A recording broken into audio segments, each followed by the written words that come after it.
But now we're going to go over some of the software that Clear Touch includes with the 6000 series panels to really add a lot of that functionality and utility that we're known for. The first one that I'll show you guys is EasiNote. So we saw kind of that scaled down version back on the internal Android operating system. But this is that full powered version. And what we've done with this EasiNote software is we've really made it touch friendly, very easy to use. So for example, with the pen button, I've got nice large controls for switching pen styles, pen color, anything like that. And all of our panels do have 20 points of touch. And I haven't quite figured out how to show the 20 points of touch without putting maybe a foot on the board. But that allows for a bunch of simultaneously points of touch, which will actually come in handy with our Snowflake software, which we'll show in just a little bit, where we can have multiple students, maybe around a tabletop application and those sorts of things. We also still have our gesture recognition, so if I flatten my hand, I can call up an eraser without having to switch any tools on there.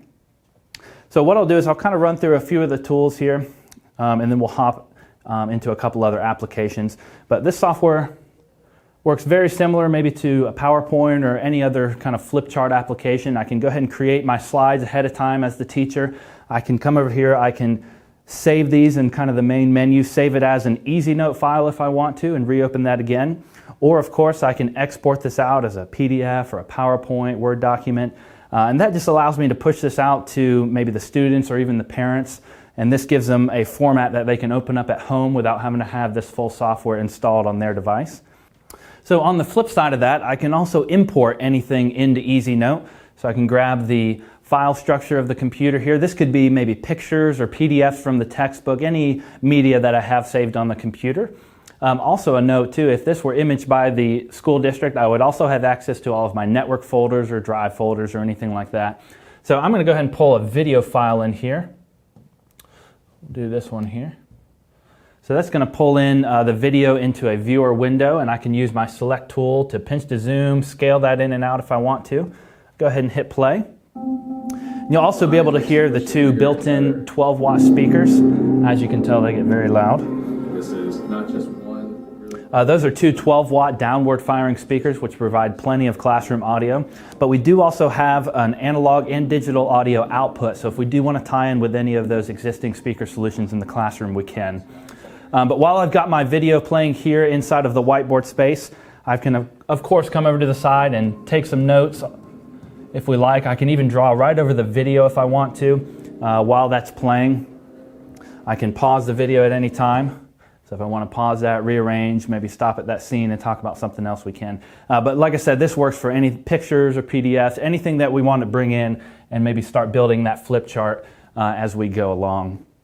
A couple other tools that are built into the EasiNote application. One of my favorite is just some simple shape recognition. So if I want to finally draw the perfect circle, it'll snap to it for me, triangles, anything like that. But just like some of these other menu options, if I select it again, I get kind of my extended menu here with more shapes, things like the arrow tool or any number of things like that as we go along. The next one over is the infinite canvas tool. So this is really cool. This allows me to select anywhere on the screen that's not an object. Now I can actually push all that up off the screen. So maybe I'm maybe a math teacher working on a long division problem as we go down here. I can actually bump that up just a little bit and keep working the problem. So I'm not limited to the space of just the board. And then we can push that off anywhere we go and kind of create this infinite digital landscape. And a couple other things that I can do with that. So just like the other tools, select that again, and I can see all the stuff that I've pushed off the screen. If I want to hop back to the beginning, I can simply do that. Or I can use my pinch to zoom feature. And now I can fit all that information on the screen at one time. So really frees up the space on the board there. A couple other things that are built in here. We do have some built-in handwriting recognition.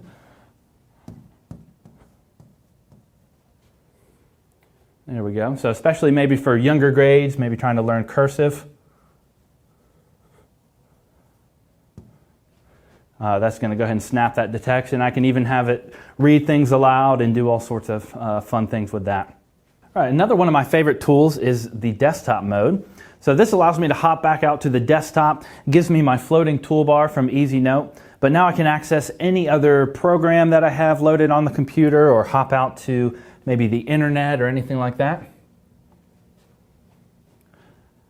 So now we can go out to, maybe our favorite science website, anything that we have running on there, and we still retain a lot of our functionality from EasiNote. So I can grab my pen tool here, select that twice, change the color, change the scale, anything like that. And this just allows me to annotate over any other source or any other program that we're running on here. There's also a few built-in tools. So if I come down here to the toolbar, I can grab a few things like a timer, a spotlight tool again, but my favorite is just some screen clipping. So I can grab this, do either the whole page or maybe a section.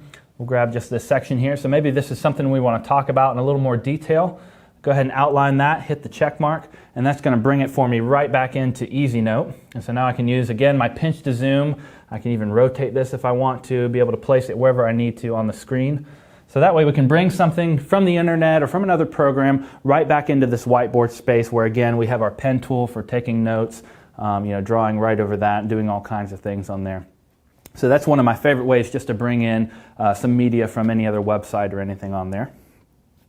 Last but not least, we'll go into some of the tools that are built in here. So I'm going to hop into, again, this main toolbar. And a couple different things we can do. Of course, we can always change the background inside of EasiNote. So if I want to hop over to any other color, maybe a light gray, something like that. Or we can also go into kind of some subject-specific backgrounds, things like maybe grid paper for math, handwriting paper, music staff. We also have, of course, football, soccer fields, anything that we need for some of the coaches maybe. I can also have the ability to customize my background. So if I want to add in my own specific image, I can do that as well. Moving over, I have some more subject-specific tools. So some of the math tools are really cool. I can actually have a built-in graphing calculator right on the screen. So I'll call this out, call up the keyboard here. Now I can graph any functions. I can graph multiple equations, anything I want to do on there. This is also a live graph. So if I take and select this, I can extend it out. It continues graphing. But now again, I can grab my pen tool, get right into that graph, talk about the wavelengths, anything that we're talking about that day. But all these math tools kind of work the same way. So all these are interactive, whether it's a compass or a ruler. I can call this on the screen, gives me a readout in inches. Now I can do my perfect circles. I could use this for geometry class, solving equations. If I want to change the pen color on that, I simply come to my pen tool and select a different color, and we can also do that as well. But all these tools are interactive, whether it's the ruler, protractor, or anything. Some of the physics and chemistry tools, these are what I call kind of live lab equipment. So for physics, I can do things like create circuits if I want to, dragging out the light bulb and the switch. Some of the chemistry tools, I've got things like beakers, alcohol lamps, some tripod stands, all kinds of stuff that we can call out. And like I said, all these are interactive as well. So what I can do is do things like pour back and forth if we want to. Oops, spilled a little bit. Or we can grab this and I can always fill items back up or maybe change the color. So that way a teacher could really take all these tools and maybe mock up an experiment before we're going to get in the lab. And that way the students know what we're going to run through. And the last thing on there is also being able to use the periodic table for reference. So I call up this electron structure, and now I can call up the periodic table. And as I scroll through the different elements, that's going to show me the valence electron structure on there as well. Back inside of our menu, across the top, we'll go to some of our more general tools that are built in. So again, we see access to things like the screenshot or the spotlight. I can call up maybe a timer on the screen. If we want to have this in the top corner, I can grab this. And I can also set this, once it times down, it'll actually go out to a hyperlink. So if I want to instantly load a YouTube video or maybe just another file on my computer, I can do that as well. All right, so the last thing we'll show inside of the toolbar here is the ability to tie in any document camera or USB video source that we have. So this could be a webcam like I have here, or maybe a document camera or any other video source that we have. I can call this up right inside of EasiNote. I can do some annotation over that right from there, or we can take a quick screenshot and that's going to put that right into our whiteboard space that we can have there. Or I can even do some multi-screen here. So if I go back to my video source, now I can actually grab 4 different images at once. So if I want to, maybe I have a document camera, I want to bring multiple students' work and we're going to show it in a split screen view like this. I can have multiple different screens here if I want to. And then at the end I can also shoot these all I can also shoot all of those back into my whiteboard space if I want to as well, and maybe send up a couple more kids to annotate over them and do all that as well.